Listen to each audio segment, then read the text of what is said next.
Bellator 263, Pitbull versus McKee, 10 fights on the entire fight card. The main event, Patricio Pitbull, the greatest featherweight fighter in Bellator history, maybe even the greatest Bellator fighter regardless of division ever. I mean, Patricio Pitbull has been fighting for a long time inside of Bellator. His first ever fight inside of Bellator was in 2010, and he's only lost once, twice, and then four times right there. Once due to a leg injury to Benson Henderson, another time by a split decision to Pat Caron, and then another time to another split decision. So really close losses, and then a leg injury loss, then one loss to Daniel Strauss right there. But he's arguably one of the greatest Bellator fighters of all time, fighting one of the greatest prospects in Bellator history in AJ McKee Jr. 17 wins and 0 losses. Amazing fight right there for the Bellator MMA featherweight belt. In the co-main event, we got Maz Burnell, amazing grappler, really good Japanese neckties, rear nakeds, arm triangles, lots of submissions from that guy. Emmanuel Sanchez, really good boxer, has some good submission skills as well. Good co-main event right there. We got Usman Nurmagomedov getting a pretty easy fight in Manny Moreau right there. It's a pretty easy prediction. You got Islam Mamedov, and then Brent Primus in the lightweight division. Grappler versus wrestler right there. Should be a really good fight. And then another grappler wrestler fight with Chris Gonzalez and Giyoto Yamauchi. Of course, Giyoto Yamauchi is the grappler with, I believe, 22 submissions. Gonzalez with amazing ground and pound and amazing Greco-Roman wrestling. Vanessa Porto and Iliara Joani, really good fight right there. Ghazi Ramanov, a really solid wrestler versus Daniel Correa, who has a pretty good Muay Thai background right there. Georgia Karakanyan, really good BJJ with some pretty powerful striking against Kyver Crosby, who has some pretty good striking as well. Brian Moore and then Jordan Winsky, both pretty good strikers right there. They both have a lot of power. I would not be surprised if there is a KO or TKO right there. Really solid fight in the bantamweight division. You got Johnny Quinceneros and then Joshua Jones in the 180-pound division. So right in between the welterweight and the middleweight division right there. But overall, amazing fight card. I am expecting probably half of the fights on here to be finishes. I mean, there's a lot of fights in here. Islam Mamedov, Usman Nurmagomedov, Maz Burnell, and then of course the main event. They have very good likelihoods of being finishes, but overall it's an amazing fight card. If you have any predictions for all these fights, put them in the comment section below right now. I love to read what you guys have to think for Bellator 263. But we'll start in the prelims and move our way up all the way top to the main event. The first fight on the prelims right here in the 180-pound catchweight division. Johnny Quinceneros and Joshua Jones in the 180-pound division. Johnny Quinceneros, I mean, he's 41 and a half years old. He's a little bit taller, way lengthier than Joshua Jones. Needs the fight to stay on the feet. He's quite old for this middleweight / welterweight division right there, but nearing the end of his career, has some pretty good boxing, some pretty good power in his hands, decent submission game. But in this fight, with a guy like Joshua Jones, who has really good BJJ and really good wrestling and ground and pound, Johnny Quinceneros needs this fight to stay on the feet. He has a lot of power in his hands, and I think he's going to need the finish. I think because eventually, if he does not get that finish, Joshua Jones is going to close that distance, get the takedown, and grind out a decision, or get a submission, or grind up on TKO before then. But overall, it's a pretty close fight. There's definitely a good chance that the underdog, most likely, and Johnny Quinceneros goes out there and gets a knockout win. It's very likely. But right here, I do think Joshua Jones is going to go out there, use his BJJ background, sorry about that, I had a little hiccup. Use his BJJ background, his wrestling background, go out there, get the fight down over and over again, and just ground and pound, and just keep the fight on the ground. Overall, I don't know if there's going to be a finish. I would probably venture to say there will be, based on the times that Johnny Quinceneros has been finished in the past. So, my prediction right here is going to be inside the distance for Joshua Jones. Not sure if he's going to get a submission, not sure if he's going to get a ground and pound TKO, but one of those two things will happen. He's going to go out there, get a lot of takedowns, and eventually finish the fight in the first or second round right there. Should be a really good fight in the 180-pound catchweight division right there. Brian Moore and Jordan Winsky in the bantamweight division. Now, this is a short notice fight. This fight was originally supposed to be Brian Moore and Jared Scoggins, which would have been an absolute banger of a fight. I probably would have gone for Jared Scoggins to win that fight. I mean, he definitely has amazing striking, really good grappling as well. But now, on short notice, Jordan Winsky and Brian Moore in the bantamweight division. I was watching a little bit of film on Jordan Winsky. He has a pretty solid record of 11 wins, 2 losses.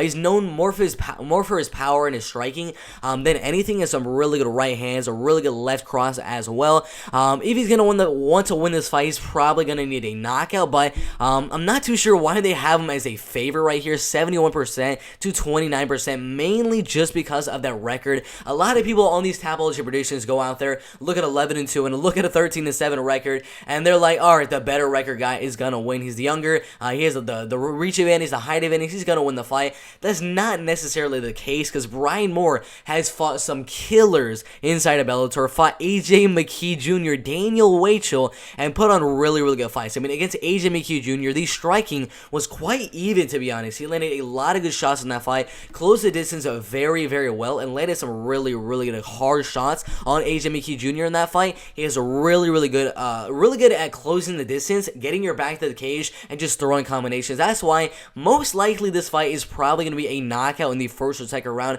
because Jordan Winsky has a lot of power in his hands, and then Brian Moore obviously has a lot of power in his hands as well. But I do think Brian Moore is the more powerful puncher, the faster puncher, has way better movement on the feet. I mean, his striking defense is really solid as well. I think he's going to move forward, get Jordan Winsky's back to the cage, throw a lot of combinations, then eventually get the knockout in the first or second round right there. I encourage all of you, go watch the fight with AJ McKee Jr. It was 3.5 years ago, but in that first round, his boxing and the way he was controlling the fight and moving AJ McKee Jr. to the back of the cage over and over again, it looked pretty good. I mean, he ended up losing the fight. He was losing in the striking game, but if you're able to move a guy back, like an AJ McKee Jr. to the back of the cage, I think you're going to be able to do that to a guy like Jordan Winsky right here. So my prediction, Brian Moore moving a Jordan Winsky to the back of the cage and just throwing combinations, eventually landing a good right cross or a left hook and knocking out Jordan Winsky in the first or second round right there. Should be a really good fight in the bantamweight division right there.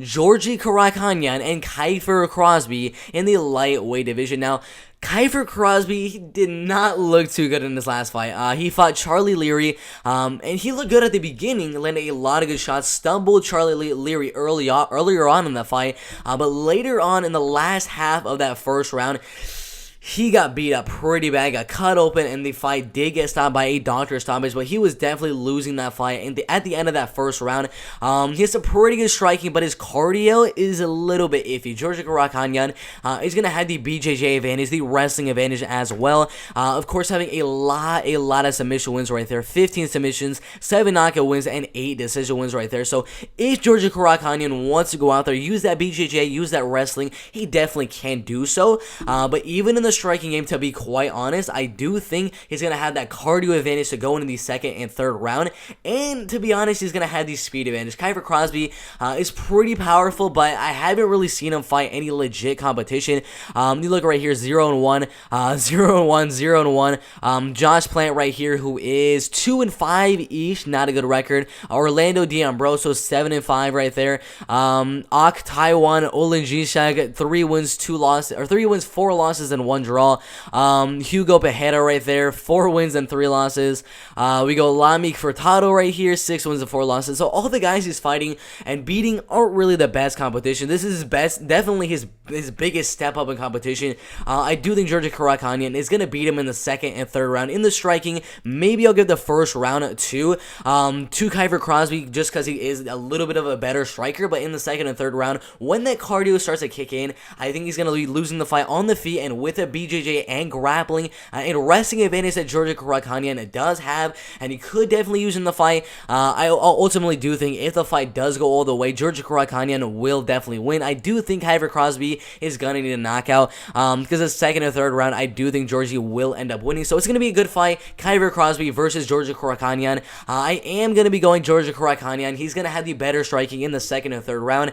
Means the cardio advantage, the wrestling advantage, the grappling advantage, the ground and pounding advantage, all of these advantages. So Kiefer Crosby needs that knockout early. I just don't think that's going to happen. My prediction right here in the lightweight division is going to be a Georgi Karakhanyan 29-28 unanimous decision right there. Should be a really really good fight in the lightweight division right there.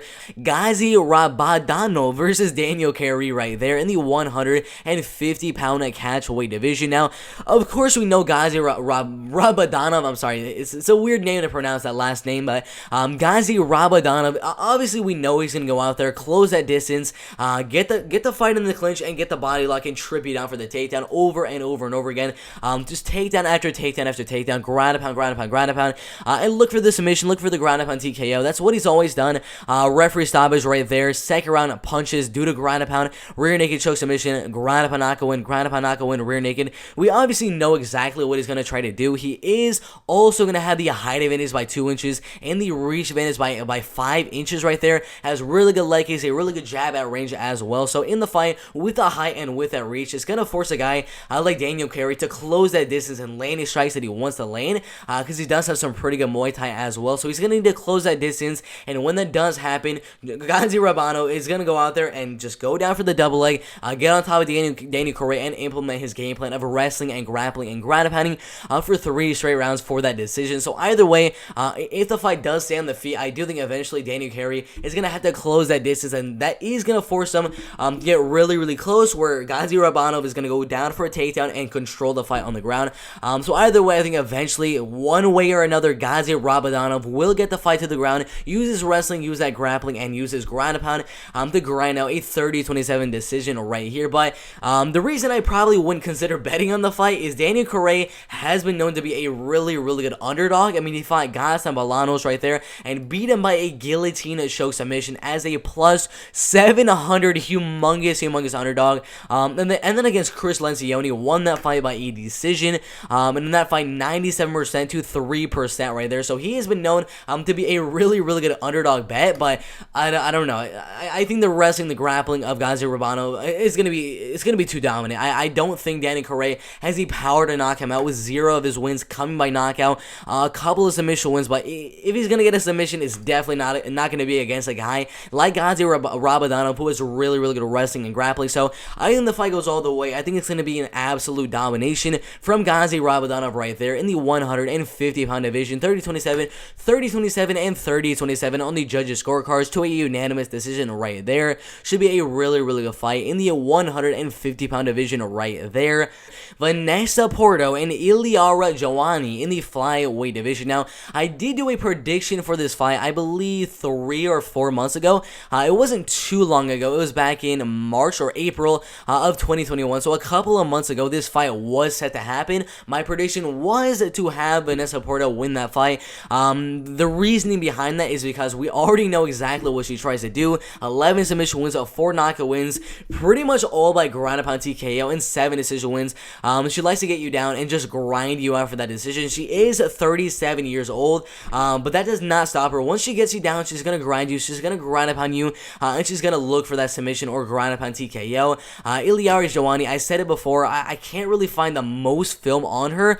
Just her last 2 fights inside of Bellator. I mean, her fights outside of Bellator, I found like 1 fight of film, and that was one of her earlier fights, but I really can't find much film outside of the UFC. And inside the UFC, she did look pretty good against Bec Rawlings, but Bec Rawlings isn't really the best fighter. I mean, she has 8 wins, 9 losses, not really the best fighter to be fighting against and getting a submission against. But against Kata Watanabe, she showed a lot of heart moving forward.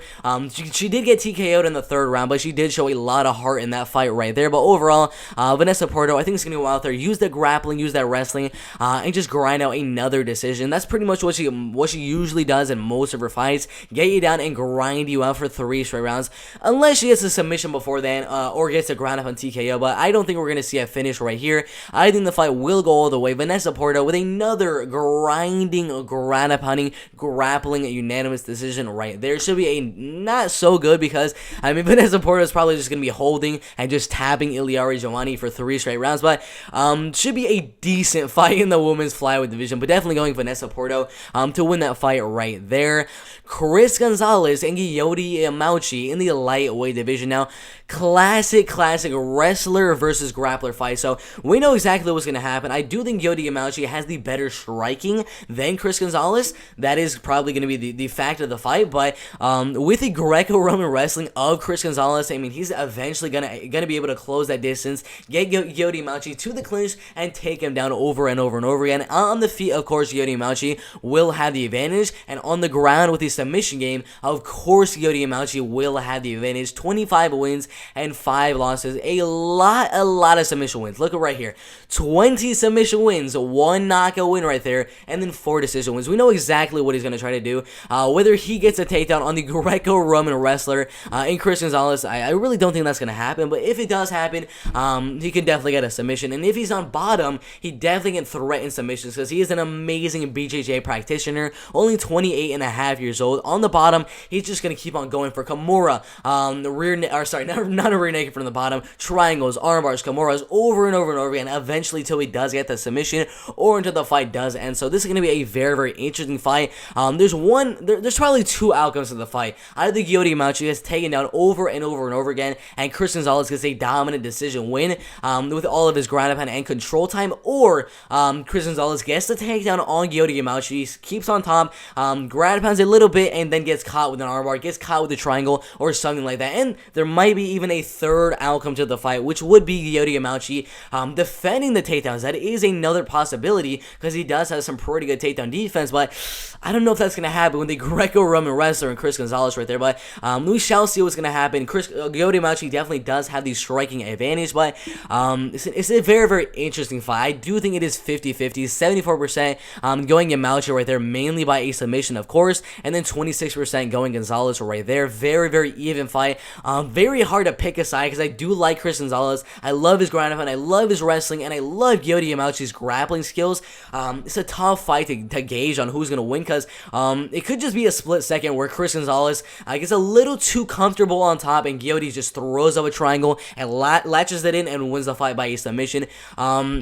It's a tough one. It's a very tough fight to gauge, but I'm going to go with the underdog. I'm going to go with Chris Gonzalez right there. I love his wrestling, and all he needs to do is defend the submission. So he just control the fight on top, land a little bit of ground and pound, and defend those submissions from Giyoto Yamauchi. Just control, ground and pound, and defend the submissions. 3 steps, get the takedowns, control the fight, ground and pound, and defend the submissions. That's all he's got to do. It's much better said than done, but of course, this is going to be a really good fight. I would not be surprised if Giyoto Yamauchi just throws up a submission win and wins the fight by a submission. But I am going to go Chris Gonzalez. Should be a really good fight in the lightweight division. Would not be betting on this one because of how unpredictable both Giyoto Yamauchi and Chris Gonzalez are. You never know with those submission skills, but I am going to go Chris Gonzalez going out there, takedown, ground and pound for 3 straight rounds for the decision win right there. Should be a really good fight in the lightweight division right there.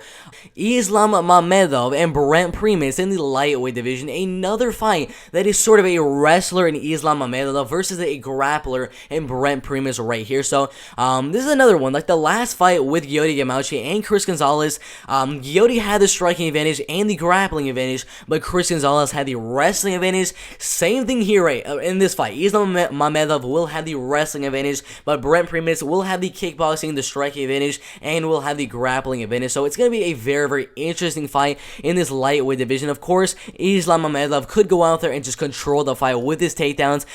Likes to get you into the clinch and get that body lock and get the judo throw or the trip takedown and just keep on taking it down over and over again. Get full mount and just start ground and pounding. I mean, that's just his game plan. He goes out there, takedown, ground and pound. He has some pretty good submission skills, 9 submissions, 4 knockouts, and 6 decisions.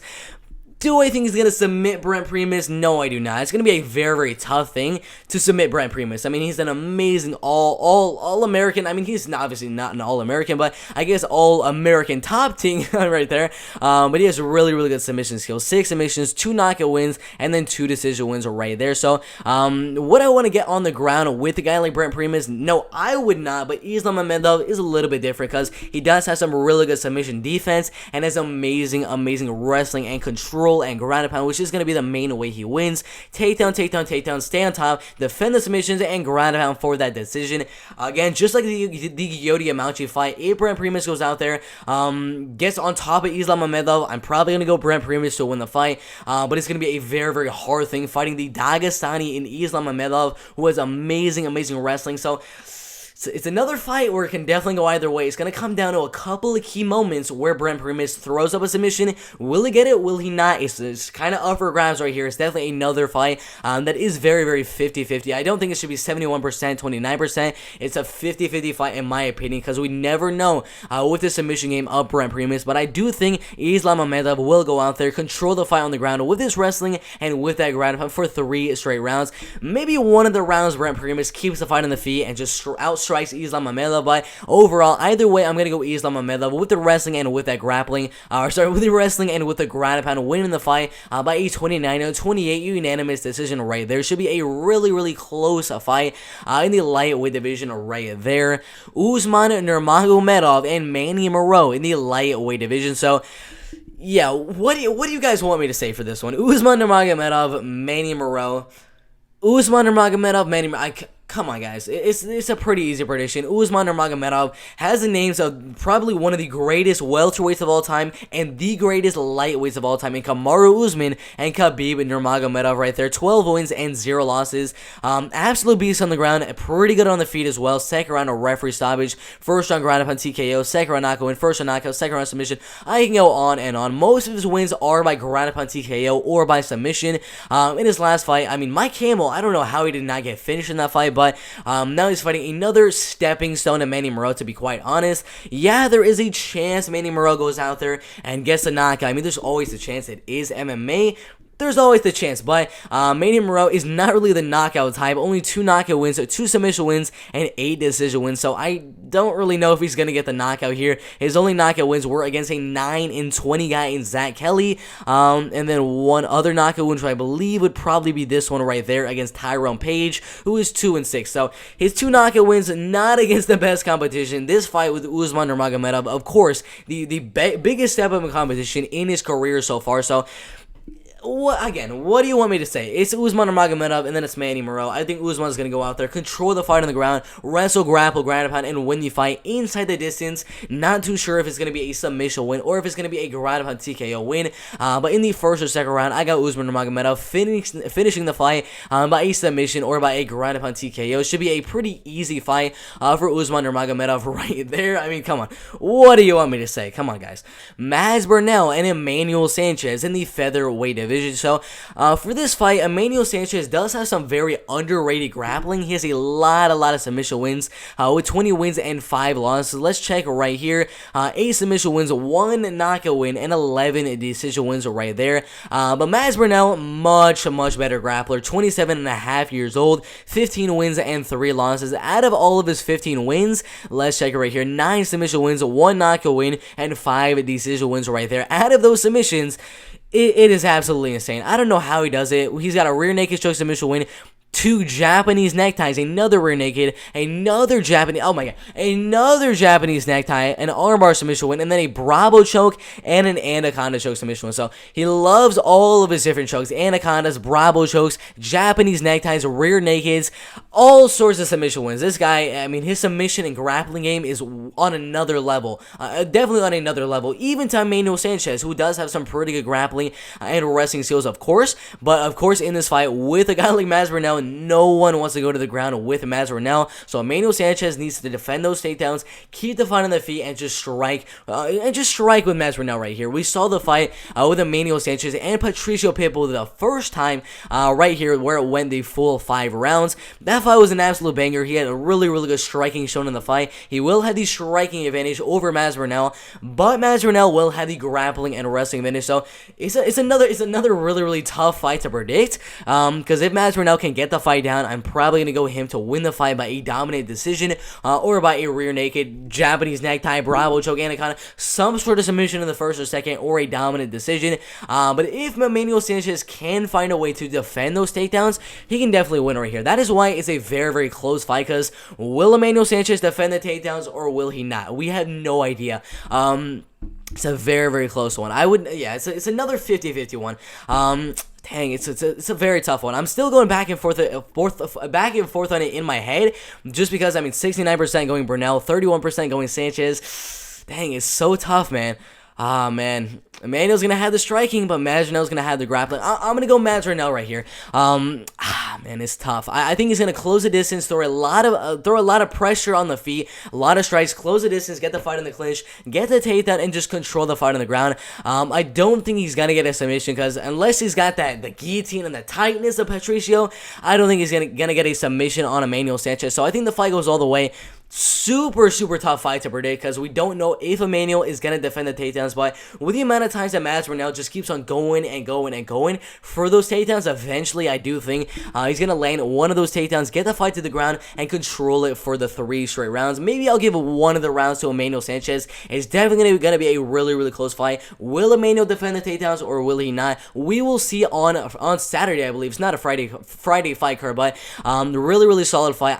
It's still a very, very close fight, but I'm very, very slightly going to be leaning Masvidal right there. Dang, it's a tough one, man. What do you guys think is going to happen? Masvidal and Emmanuel Sanchez. Put your predictions in the comment section below. Super, super close fight. I'm barely going Masvidal to get the takedown and win the fight by 29-28. Unanimous decision right there. Should be a really, really close fight in the featherweight division right there.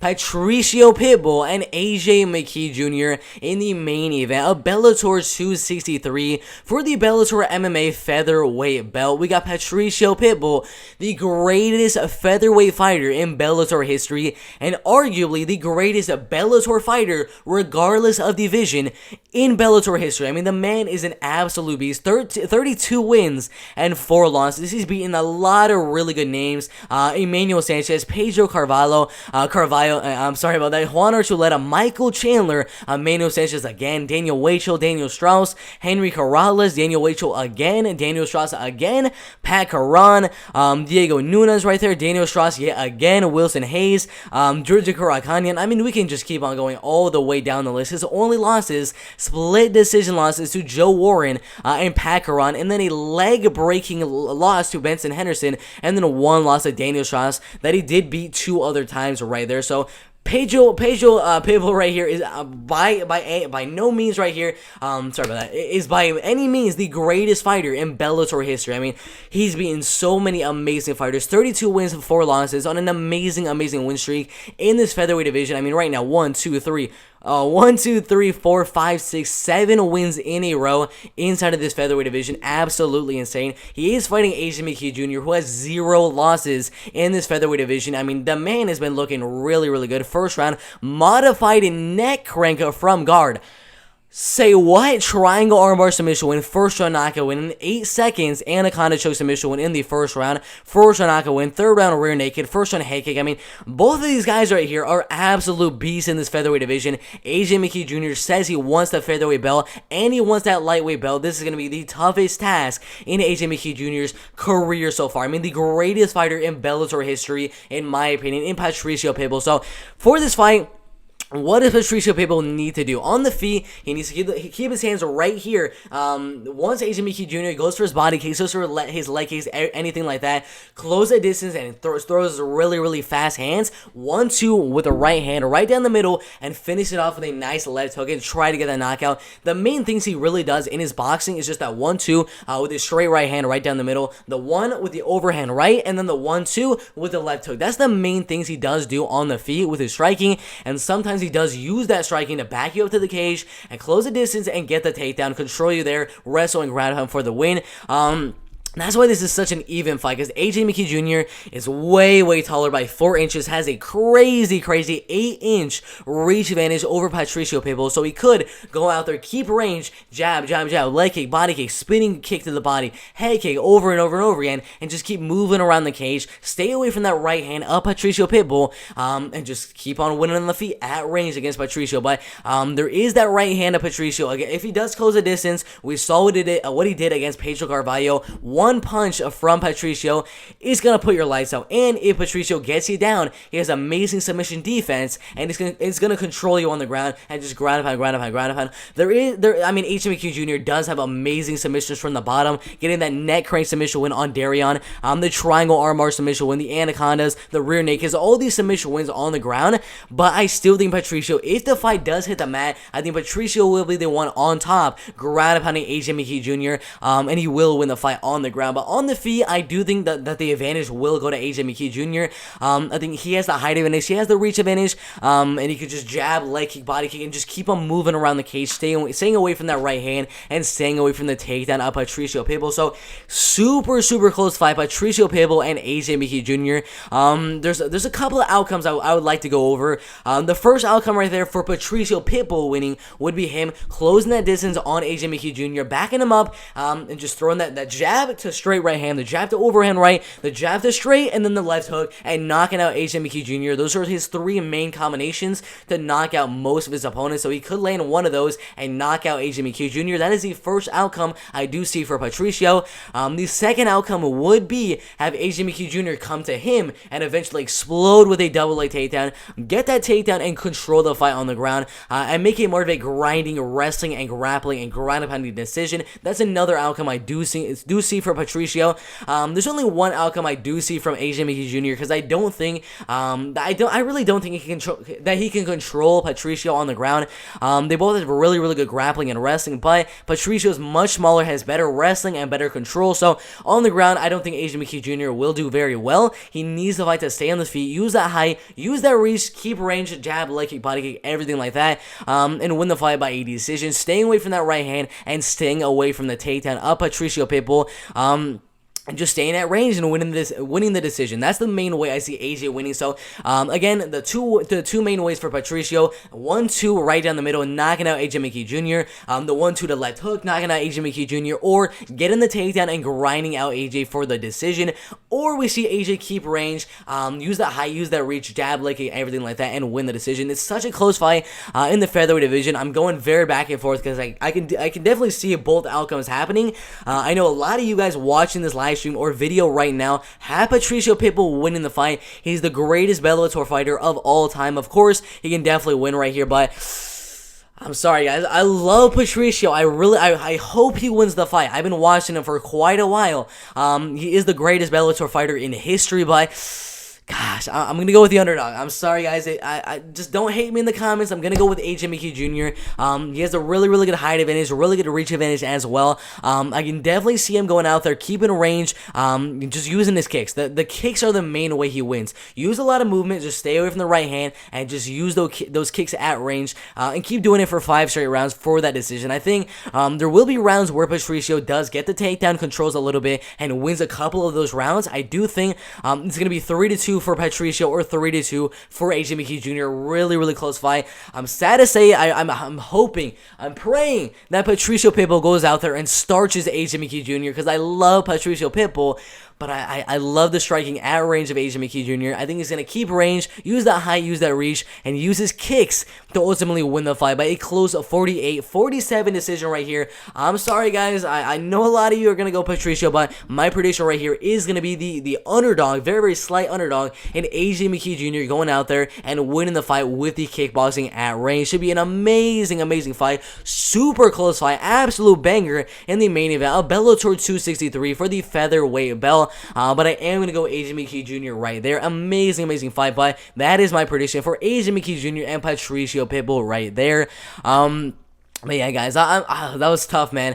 It's really hard to go against a guy like Patricio Pitbull, who I've been watching for so long. I mean, he's on an amazing win streak over Daniel Strauss, Daniel Weichel, Emmanuel Sanchez, Michael Chandler, who just fought for the belt inside the UFC, Juan Archuleta, Pedro Carvalho, Emmanuel Sanchez, all of these guys, an absolute great, but man, I'm gonna go against him for the first time. I've always went towards Patricio. I've never like picked against Patricio Pitbull winning any of his fights. This is the first time Sadly, that I am going to go against Patricio. I'm going to go AJ McKee Jr. winning that fight. My 48-47 decision right there. But yeah, that is my full card prediction. 10 fights on the entire fight card.